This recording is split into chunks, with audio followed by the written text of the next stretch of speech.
Welcome to our channel. Today we how to enable screen recording permissions for iOS app testing step by step clearly. To enable screen recording permissions for iOS app testing, start by unlocking your iOS device.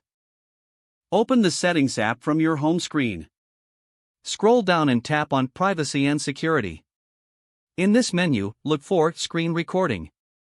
Tap on Screen Record. You may need to toggle on any required permissions for the recorder. Next, return to the main Settings menu. Scroll down and select Control Center. Here, ensure that screen recording is included in your control center. If it's not present, tap on Customize Controls. Find screen recording in the list and tap the green plus icon to add it. Now, swipe down from the top right corner of your screen to access Control Center. You should see the screen recording icon represented by a dot within a circle. Tap the screen recording icon to start recording your screen. A 3-second countdown will appear before the recording begins. To stop recording, tap the red status bar at the top of your screen. Confirm you want to stop the recording. Your screen recording will be saved to your Photos app. You can now review the recording to ensure it meets your app testing needs. If the page does not load, refresh the browser or try again in a private or incognito window. Make sure you are using the correct email address, then retype it carefully to avoid small typos.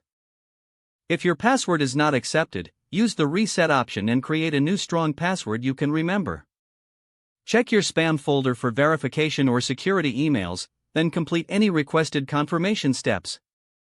Enable two-factor authentication if available to improve account security and reduce unauthorized access risk.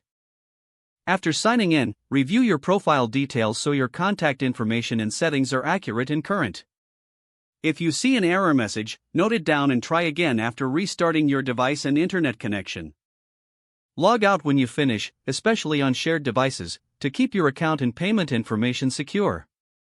If the page does not load, refresh the browser or try again in a private or incognito window. Make sure you are using the correct email address, then retype it carefully to avoid small typos. If your password is not accepted, use the reset option and create a new strong password you can remember. Check your spam folder for verification or security emails, then complete any requested confirmation steps. Enable two-factor authentication if available to improve account security and reduce unauthorized access risk. Don't forget to like this video and subscribe to our channel for more step-by-step tech guides.